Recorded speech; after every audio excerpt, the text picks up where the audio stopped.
Party ఫిరాయింపుల గురించి మీరు ఒక మాట చెప్పుకున్నారన్నమాట. అయితే రీసెంట్ గా ఎంపీ రంజిత్ రెడ్డి పార్టీ మారి అదే చేవెళ్ల నుంచి బీఆర్ఎస్ పార్టీ తరఫున టికెట్ ఇస్తే కంటెస్ట్ అయిన వ్యక్తి ఇప్పుడు చేవెళ్ల నుంచి కాంగ్రెస్ పార్టీ తరఫున టికెట్ ఇచ్చారు. సో ఆయన కాంగ్రెస్ పార్టీ తరఫున కంటెస్ట్ చేస్తున్నారు. దీని గురించి మీరు దీన్ని ఎలా చూస్తారు? నిజంగా చెప్పాలంటే నాకు బాధేస్తుందంటే ఇదే సిచ్యువేషన్లో బీఆర్ఎస్లో బూర నర్సగాడు ఉంటే 100% నేను పార్టీ పక్కన కష్టకాలంలో ఉండేవాడిని. నేను ఎప్పుడు నా మనస్తత్వం ఏంటంటే కష్టాల్లో ఉన్నోడి వెంటనే నేను ఉండాలని కోరుకుంటా. అధికారంలో ఉన్నోడి అంటే కోరుకోను. కానీ 10 సంవత్సరాలు అత్యంత లాభపడ్డా కేసీఆర్ ఫ్యామిలీలో అత్యంత ఒక కీలకమైన నాయకుడి యొక్క అత్యంత సన్నిహితులు 10 సంవత్సరాలు లెఫ్ట్ రైట్ సెంటర్ దోచుకున్నటువంటి నాయకులు ఈరోజు ఒక్క క్షణం కూడా ఆలోచించకుండా 100,000 కోట్లు సంపాదించిన వాళ్ళు వీడిపోతున్నారు. దాన్ని బట్టి మీరు అర్థం చేసుకోవాలి, మీలో ఆత్మీయత లోపించింది. అదే కాదు, ఈవెన్ మహేందర్ రెడ్డి గారు కానీ ఓ ఎమ్మెల్యే, ఒక మినిస్టరు, ఒక జడ్పీ సర్పంచ్ వైఫ్, తమ్ముడికి ఎమ్మెల్సీ, మళ్ళీ తమ్ముడికి ఎమ్మెల్యే, ఇన్ని పదవులు అనుభవించి అదే చాలామంది బీసీలకు నోట్ల మట్టి కట్టినటువంటి కేసీఆర్ గారు, అనేక బీసీ నాయకులను అణగదొక్కినటువంటి కేసీఆర్ గారు ఈరోజు ఎవరు నీ ఎంబట్టి ఉన్నారు? ఆత్మవిమర్శ చేసుకోవాలి. రైట్. ఇంకొక విషయానికి వస్తే కనుక ఈసారి ఎన్నికల్లో మీరు భువనగిరి ప్రజలకి ఇచ్చే హామీలు ఏంటి? సింపుల్. ఒకటి, దేశంలో మోడీ గారు మరోసారి ప్రధానమంత్రి అవుతున్నారు, అందులో డోకా లేదు. మీరిచ్చే హామీలు ఏంటి? అదే చెప్తుంది దానికి. 2, గతంలో నేను ఒక టర్మ్లో 9,000 కోట్ల నిధులు నవరత్నాలు తెచ్చాను. అవును. AIIMS, Kendriya Vidyalaya, Yadadri, MMTS, Yadadri, passport Kendra, Dandu Malkapur industrial park, Kongar Kalan Foxconn company, కులవత్తుల భవన్స్, అదే handloom cluster, Cheryala Bhavan cluster, Pembarthi cluster, కొండమల్లిపల్లిలో తాటి పరిశోధనా కేంద్రం, ప్లస్ నర్సన్న బీమా, కుటుంబానికి ధీమా అనే తీసుకురావడంతో అదే స్ఫూర్తితో కేసీఆర్ గారు రైతు బీమా అమలు చేశారు. ఇవి చేశాను. అంటే ఒక ఎంపీగా, అది కూడా అపోజిట్ పార్టీ ఎంపీగా చేశాను. నా విజ్ఞప్తి ఏంటంటే ఈసారి సొంత ప్రభుత్వం ఉంటుంది.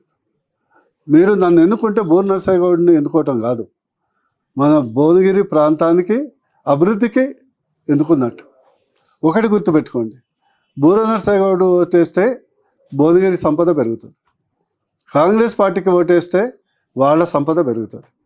టీఆర్ఎస్ కానీ బీఆర్ఎస్ కానీ ఓటేస్తే ఎవరి సంపద పెరగపోవటం కానీ మీ ఓటు మురిగిపోయినట్లు అవుతుంది.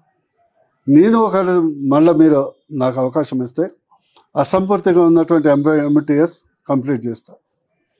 నెంబర్ 2, ఇండస్ట్రియల్ కారిడార్ నా లక్ష్యం నెక్స్ట్. ఎందుకంటే ఎంప్లాయ్మెంట్ జనరేషన్ అనేది మెయిన్ ఫోకస్. 3rd ఏంటంటే వీలైతే ఎకనామికల్లీ వైబుల్ అయితే మెట్రో యాదాద్రి వరకు పొడిగించాలి. 4, నా డ్రీమ్ ప్రాజెక్ట్ ఏంటంటే HAM express way, Hyderabad, Amaravati, Machilipatnam, high speed train. అది హైదరాబాద్లో స్టార్ట్ వందే భారత్ కంటే it's a different thing. Choutuppal, Nakrekal, Suryapet, Kodad, Amaravati, Machili Bandar port, అది ఎకనామిక్ గ్రోత్కు సెంటర్ అవుతుంది. అది చేయాలి. గతంలోనే దాన్ని డిజైన్ చేసి DPR చేశాను. డ్రై పోర్ట్ తేవాలని నా కోరిక తెలంగాణలో. రాచకొండ గుట్టలో మంచి ఎకో టూరిజం చేయాలి కేంద్ర ప్రభుత్వ సహకారంతో. ఇప్పటికే భువనగిరి ఫోర్ట్ని 60 కోట్లతో మేము సుందరీకరణ, రోప్వే ఇవన్నీ ప్లాన్ చేశాం. సో భువనగిరి ప్రజలకు విజ్ఞప్తి చేస్తున్నాం, ఈ యొక్క ప్రలోభాలకు లొంగకుండా కొత్తగా వచ్చే నాయకులు, పారాషూట్ నాయకులు సంచులతో ఆ రోజు 100, 200, 500 ఇట్లాంటి ప్రలోభాలకు లొంగకుండా దయచేసి మీరు బూర నరసింహగౌడ్కు వేస్తే మీ అభివృద్ధి, మన భువనగిరి ప్రాంత అభివృద్ధి అవుతుందని గుర్తించండి విజ్ఞప్తి. Okay, right. నిన్నే రాజగోపాల్ రెడ్డి గారు ఒక కామెంట్ చేశారు, ఈసారి నల్గొండ అంటే ఉమ్మడి నల్గొండ పార్లమెంట్ సీటు బీసీకే వదిలేస్తున్నామని చెప్పేసి అని ఒక కామెంట్ చేశారు. మరి మీకు ధీటుగా ఎవరిని నిలబెడతారని మీరు అనుకుంటున్నారు? దాని గురించి స్పందించదలుచుకోలేదు. అంటే ఇటు బీఆర్ఎస్ సీట్ ఇంకా ప్రకటించలేదు, ఎవరు అనేది క్యాండిడేట్ ప్రకటించలేదు, కాంగ్రెస్ ఇంకా ప్రకటించలేదు. అంటే ఒక విధంగా చూసుకున్నట్లయితే మీకు ఇది పాజిటివే కదా. నేను రాహుల్ గాంధీ వచ్చినా కూడా కొట్లాడుకోవాలని కోరుకుంటాను. ఎందుకంటే నేషనల్ ఫిగర్ అవుతా కదా, నేషనల్ ఫిగర్. గతంలో నేను ఓడించింది 2 కోమటిరెడ్డి బ్రదర్స్నే కదా. అవును. ఫస్ట్ రాజగోపాల్ రెడ్డి, పోయినసారి అది కూడా ఫ్లూక్లో గెలిచినట్టే కదా. ఇండిపెండెంట్గా 30,000 ఓట్లు బుల్డోజర్కి రావడంతో గెలిచిందే కానీ స్వతహాగా వారి బలం మీద గెలిచింది కాదు. అందుకొరకు వారి కమెంట్లో ఏంటంటే నేను దాని మీద స్పందించదలుచుకోలేదు. కాలమే దానికి సమాధానం చెప్తుంది. సమయం వచ్చినప్పుడు నేను సమాధానం చెప్తాను. రైట్. మరొక విషయం ఏంటంటే రీసెంట్గా జరిగినటువంటి అంశం మనందరికీ తెలిసింది, ఎమ్మెల్సీ కవిత అరెస్ట్ విషయం మీరు ఎలా చూస్తారు? నిజంగా చెప్పాలంటే ఎమ్మెల్సీ కవిత అనేది ఒక మల్టీ స్టేట్కి సంబంధించినటువంటి అంశం, ఒక అవినీతికి సంబంధించిన ఒక పబ్లిక్ పాలసీని ఇన్ఫ్లుయెన్స్ చేయటం అనేది చట్టరీత్యా నేరం అనేది. సో అది ఈడీకి సంబంధించిన అంశం, మోడీకి సంబంధించిన అంశం కాదు, సిబిఐకి సంబంధించిన అంశం. సో అది చట్టపరంగా చూస్తాం కానీ రాజకీయంగా చూడదలుచుకోలేదు.